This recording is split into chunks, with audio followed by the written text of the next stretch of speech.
let us understand the theory of NP completeness from the perspective of reducibility between combinatorial problems, reducibility between two computational problems. Having seen the set NP, and it contains many classical problems. Now the fundamental question is, are there difficult problems in the set NP? Are there difficult problems in NP? The next question is, can we compare problems in the set NP? Just to understand which problem is computationally difficult, which problem is the oddest problem in NP and things like that. So this brings NP oddness. So here is the definition. So we say a problem P is NP odd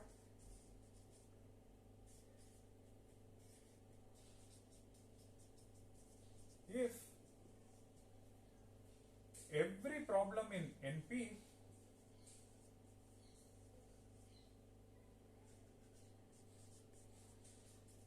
polynomially reduces to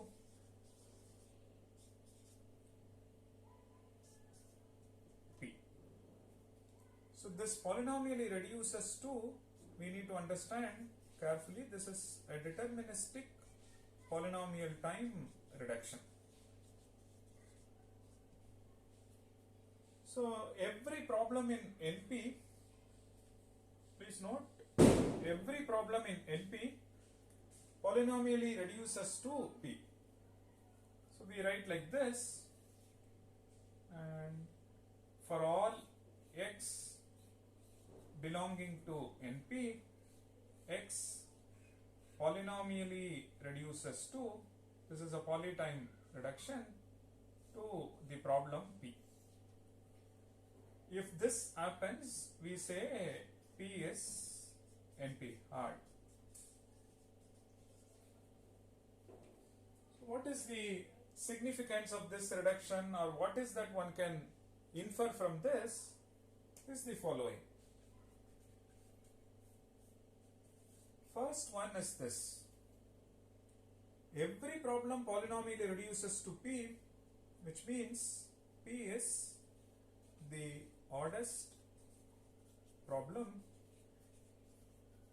among the set NP, among the set of NP problems. And next thing is quite interesting, which we shall see in detail. If we solve P, then we can solve X. Meaning, you will use P as a black box to solve X. Most importantly, if you solve P in deterministic polytime, then X has a solution in deterministic polytime, which is quite interesting. So this reduction gives you this immediate consequence. If P turns out to be in class P, that's what this says, right? If you solve P in deterministic polynomial time, which means the computational problem P belongs to the class complexity class P, then you see that X belongs to P. This reduction says every X in NP, which means every X in NP belongs to the complexity class P, which means P and NP are one and the same. This is precisely what we wanted. Now if it turns out that P belongs to class P, implies that x belongs to class P, and this is any x. In fact, each of this is polynomially reduces, right?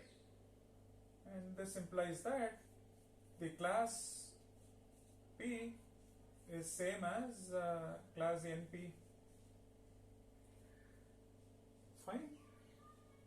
So this is precisely what you get if this happens. So this is the idea.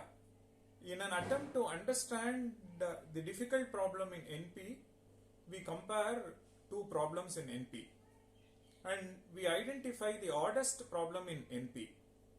If it turns out that the oddest problem in NP is in class P, or it has a deterministic polynomial time solution at some point in time. As of now, it doesn't have. Maybe 10 years later, this oddest problem in NP has a deterministic polynomial time solution. Then every problem in NP has a deterministic polynomial time solution. Therefore, the complexity class P and NP are one and the same. So as on this date, P and NP are different. Maybe 10 years down the line, one comes up with a polynomial time algorithm, deterministic polynomial time algorithm for a problem which is known to be NP hard, then the complexity class collapses. P and NP merges. And that's the kind of research is happening now, and that's the kind of inference we want to make. Although the difficulty level increases on one side and the set is growing, we still want to discover this line of research, and presuming at some point in time, if someone comes up with a polynomial time algorithm for a problem known to be NP hard, then the entire set NP becomes P. That would be an interesting result. Fine. And let's explore this more. So to understand NP hardness theory, the first thing that one should understand is polytime reductions. Let's understand this first.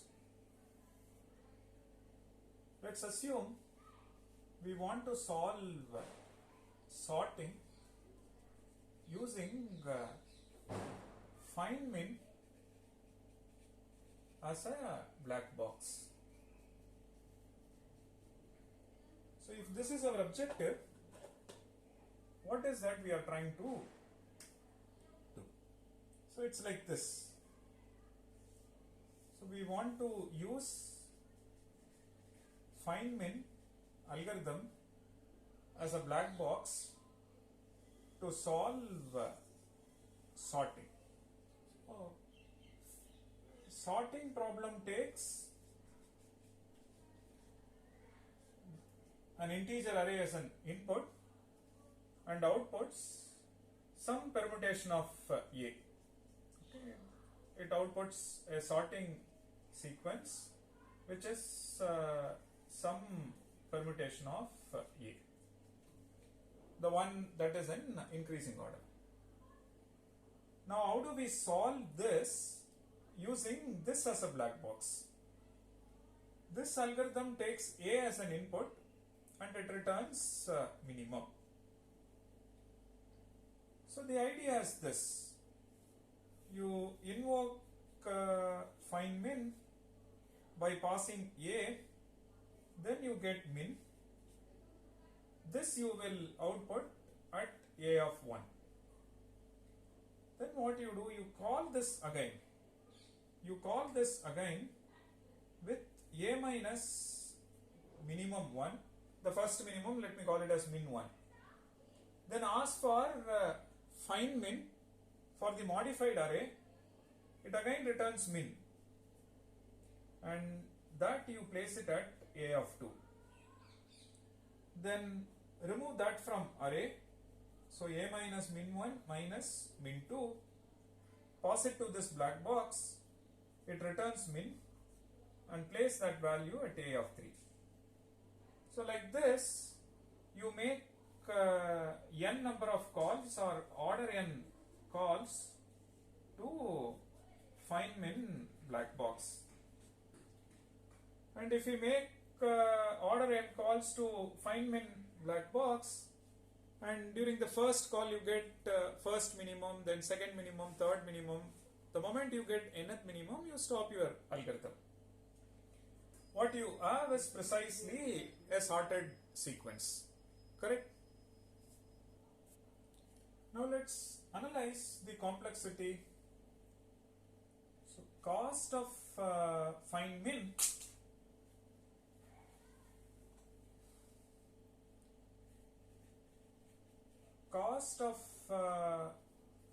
Feynman is order n, and number of calls to Feynman is order n. Therefore, the cost of sorting is order n into order n, which is order n square. So Feynman says you linearly scan, compare and return minimum. So it takes order and effort, and one has to modify the array, again invoke Feynman. Like that we invoke Feynman n times. During the first call we get minimum first minimum min 1. During the second call we get second minimum min 2. So like that it goes. So in order n square effort we find the sorted sequence. So now what is that we have done?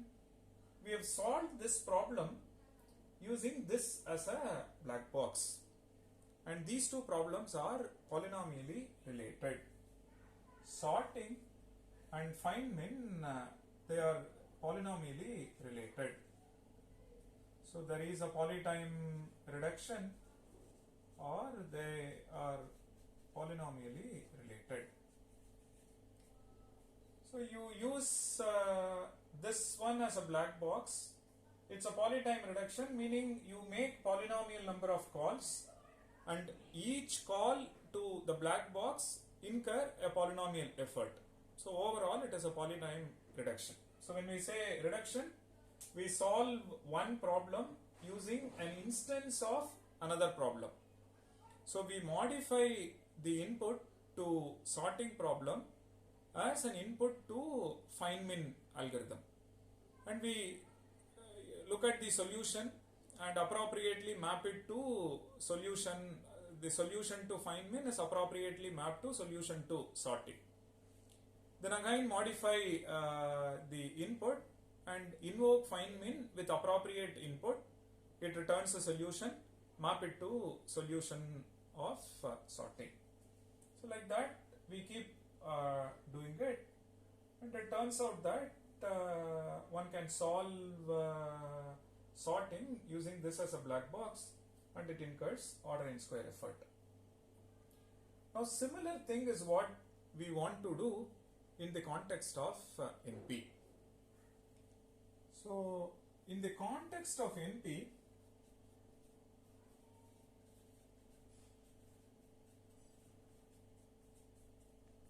can we compare two problems,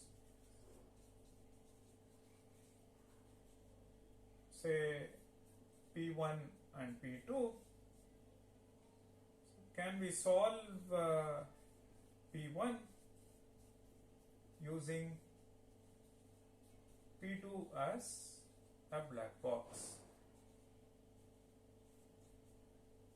So questions like this is what we are interested in. That's really what we saw when we looked at the NP-oddness reduction, NP-oddness definition, right? And so this is the idea.